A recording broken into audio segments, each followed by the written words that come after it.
2 या 4 सेकंड मैं भी ना आता बाहर तो मैंने भी मर जाना था। बाहर से ताला मार के चले जाते थे। 2-2 4-4 दिन बाद या सर हमें खाना मिलता था। वो ऊपर प्यास की वजह से प्यास अगर हमें लगती थी तो हम सर वॉशरूम की जो टूटी होती थी उसमें से थोड़ा सा पानी खारा लेके वो 1-2 घूंट पी लेते थे। शिप में जो सर हमने जब बिठाया तो 200 बंदा इन्होंने नीचे तहखाने में डाल दिया, 150 बंदा ऊपर बिठा दिया। 350-400 बंदे की कैपेसिटी थी, इन्होंने 750 बंदा डाल दिया। अगर कोई बंदा कहता था कि शिप छोटा है मैंने नहीं बैठा तो सर वो डंडों से हमें मारते थे। सारी एजेंटों की फैलाई हुई ड्यूटी से बने हैं। 6 दिन हमारा शिप चलता रहा, ना कोई हमारा एक बंदा उधर कहीं गया ना कहीं की और उतरा। एक ही साथ थे हम जब शिप डूबा उसके बाद सर लापता हो गया। यूनान कश्ती हादसा जहां सैकड़ों जाने निकल गया, गुजरात समेत पूरे पाकिस्तान के 350 अफराद जो हैं वो इस कश्ती हादसा के शिकार हुए। और इसी कश्ती हादसा में ज़िंदा बच जाने वाले 2 अफराद जो कि गोले की का अजमत और एक दूसरा नौजवान गाँव काले की का उस्मान सद्दीक है जो ज़िंदा बच गए। और उस्मान सद्दीक जो है ना सिर्फ ज़िंदा बच गए लेकिन अब वो अपनों में भी मौजूद हैं, वो अपने घर वापस पहुंच चुके हैं। उस्मान सद्दीक इस वक्त हमारे साथ मौजूद हैं, उनसे जानते हैं ये सारी कहानी क्या थी, कैसे ये वाक़या पेश आया, कब आप यहाँ से रवाना हुए और कैसे आपका ज़हन बना और वहाँ जाके आप पे क्या बीती। सर 3 मई को हम इधर से निकले हैं कराची एयरपोर्ट से। उधर से सर हम दुबई गए हैं। दुबई में हमारा तकरीबन 15 घंटे स्टे रहा है। उसके बाद सर हमें मिस्र की फ़्लाइट में बैठे हैं, मिस्र पहुंच गए हैं। उधर भी 2-3 घंटे हम स्टे में रहे हैं। उसके बाद हमें लीबिया ले गए हैं। लीबिया जाके सर हम तकरीबन एक छोटा सा कमरा था जिसमें हम 76 लोग थे। अच्छा। उसमें एक अटैच वॉशरूम था, यानी बाहर से ताला मार के चले जाते थे। 2-2 4-4 दिन बाद या सर हमें खाना मिलता था।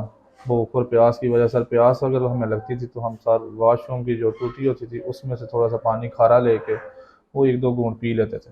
और अगर सर हम वॉशरूम में जाना चाहते तो तकरीबन घंटा घंटा लाइन में लगना पड़ता था। अच्छा। तो फिर जाकर सर हमारी बारी आती थी। तो इस तरह सर मतलब हमें लिबिया में तकरीबन आपको बाहर निकलने की इजाज़त नहीं सर थी, बाहर कमरों में निकलने बंद की रखा कोई गया आपको इजाज़त पहले। नहीं। अगर बंदा कोई ज़्यादा ऊंचा बोलता भी था तो उन्होंने बंदे रखे हुए थे स्पेशल, उनको एक डंडा दिया हुआ था कि जो बंदा ऊंची आवाज़ में बोलता है या बात करता है वो सर वो डंडों से हमें मारते थे। अच्छा। जी सर। वहां से सफर कब शुरू हुआ आपका सर इटली के 8 लिए। और 9 की दरमियानी रात थी जिस टाइम ये हमें ले गए हैं समंदर के किनारे। उधर हमें इन्होंने शिप में बिठाया। शिप में जब सर हमने जब बिठाया तो 200 बंदा इन्होंने नीचे तहखाने में डाल दिया, 150 बंदा ऊपर बिठा दिया। ऊपर फैमिलीज भी थी, बच्चे भी थे। मिस्र कितनी कैपेसिटी थी उसकी। सर उसकी तकरीबन 350-400 बंदे की कैपेसिटी थी, इन्होंने 750 बंदा डाल दिया। अगर कोई बंदा कहता था कि शिप छोटा है मैंने नहीं बैठा तो सर ये उसको मारते थे। अच्छा। तो एक बंदे को मैंने देखा है, उसको बाजू के ऊपर उन्होंने राड, लोहे का राड था, उसने मारा था। पता नहीं सर उसकी बाजू टूट गई थी या जो भी थी, उस बात का मुझे तो सर उसका नहीं पता। अच्छा। समंदर में जाके क्या वाकया पेश आया, किस तरह सर पेश आया तकरीबन सारा। हमारा शिप 6 दिन चलता रहा। चौथे दिन जब सर हम इटली की हदूद में पहुंच गए हैं तो हमारे कैप्टन ने बोला कि हम अपनी लोकेशन में जिधर हमें आना था हम उधर आ गए हैं। हम्म। फिर 2 दिन ऐसी गोल दायरे में हमारा शिप चलता रहा। फिर तकरीबन रात का 11-12 का टाइम था तो एक नेवी शिप आया, उसने सर हमारे शिप को अगली साइड पे रस्सा डाल के खींचा। हमारे शिप का बैलेंस आउट हुआ तो सर हमारा शिप 1 या 2 मिनट लगे, शिप हमारा डूब गया। नीचे सर हम गोते वगैरह खा खा के हमारा कोई हाल नहीं था। 2 या 4 सेकंड मैं भी ना आता बाहर तो मैंने भी मर जाना था। फिर सर जब बाहर निकला हूँ तो बाहर देखा कि जो नेवी वाला शिप आया हुआ 2 या 4 किलोमीटर दूर खड़ा देख के हमें लाइटें मार के सिर्फ देख रहा था कि कौन मार रहा है और कौन जी रहा है। इस दौरान कोई और शिप नहीं आया नहीं आपके सर, पास। दिन टाइम 2 कार्गो शिप आए थे। हम्म।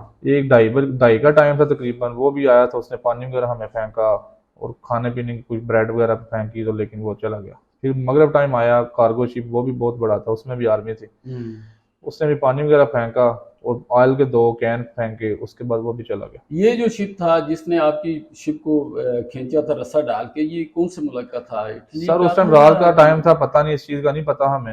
रात का टाइम था लेकिन इसने रस्सा डाल के उसी ने हमें डुबोया और उसी ने बाद में यानी रिसीव वो किया। जब शिप डूब गया आपकी सर्वाइवल की कैसे, फिर आपने कैसे वहां से निकले सर कैसे पहले और तो हमारा जो कैसे बाहर पहुंचे उल्टा यूनान शिप तक। था सर जिसके ऊपर हम चढ़ गए थे। अच्छा। तकरीबन 2 या 4 मिनट हम उल्टे शिप के ऊपर बैठे रहे हैं, खड़े ठीक। रहे हैं। फिर तकरीबन 2 या 4 मिनट गुजरे, हमारा शिप कितने ऐसे लोग सीधा थे हुआ है। आपके साथ और भी जो शिप तकरीबन के ऊपर 30 से बैठ 40 गए। बंदे हैं थे। अच्छा। शिप हमारा सीधा हो गया तीर की तरह, वो फिर सीधा गहराई में चला गया। उसके बाद हमारा शिप बाहर नहीं निकला, ना ही हमने देखा है किधर गया किधर नहीं गया, वो नीचे गहराई में चला गया।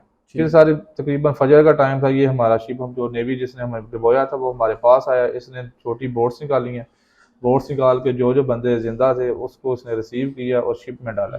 ये तकरीबन 2-2.5 घंटे चलता रहा। फिर एक टूरिस्ट शिप आया, फिर इन्होंने उधर से हमें उधर ट्रांसफ़र किया। उधर से ट्रांसफ़र करने के बाद 7-8 घंटों का सफ़र तय करके इन्हें दोबारा हमें यूनान में वापस यूनान फेंक वापस दिया। भेजा है। हाँ जी और यूनान पहुंच के आपके साथ फिर यूनान गवर्नमेंट का रवैया कैसा रहा? सर, उधर उन्होंने फर्स्ट एड वगैरह, खाना पीना, कपड़े वगैरह हमारे पास को नहीं थे, उन्होंने कपड़े वगैरह भी दिए, फर्स्ट एड भी दी और खाने पीने की चीज़ें भी दी हमें। एक अफवाह ये भी गर्दिश यहाँ पे कर रही थी कि कुछ लोगों को माल्टा ले गए सर, थे, वो माल्टा सारी वहाँ पे एजेंटों की फैलाई जाके हुई उन्हें, जो हाँ। सारी एजेंटों की फैलाई हुई झूठी खबरें हैं। हम्म, बस तो है कौन सी, कहीं भी ब्रेक लगा के बंदा चढ़ा लो, उतार लो। ठीक। 6 दिन हमारा शिप चलता रहा, ना कोई हमारा एक बंदा उधर कहीं गया है, ना कहीं की और उतरा है। एक ही साथ थे हम, जब शिप डूबा तो उसके बाद सर लापता हुए सर। सारे लापता जी हुए सर। उसके बाद हुए हैं। और जो आपके एजेंट हैं उनके साथ आपका फिर अभी आप वापस आए हैं तो कोई राब्ता हुआ है? और एजेंट सर कौन था जो? सर वो सारे भाग गए हुए हैं। आसिफ सुनहरा का एजेंट था सर, उसकी गारंटी रखवाई हुई थी हमने, वो बंदा भी पीछे से गायब है और आसिफ सुनहरा भी गायब है। जी, जैसा कि आपने सारी रुएदात सुनी उस्मान की ज़ुबानी, ये इंतहाई दिलखराश वाक़या है जिसने सैकड़ों घर जो हैं वो बर्बाद कर दिए हैं। और इस वक्त लोग अब भी आस उम्मीद में बैठे हुए हैं, लेकिन उस्मान के बकौल इस हादसा के शिकार होने वाले तमाम लोग जो हैं, अक्सरियती लोग जो हैं, वो उसी वक्त उस गर्क होने वाले जहाज़ में ही ज़िंदगी की बाजी हार गए। और इनमें से चंद लोग जो हैं वो ज़िंदा बच पाए, जिनमें उस्मान भी शामिल है।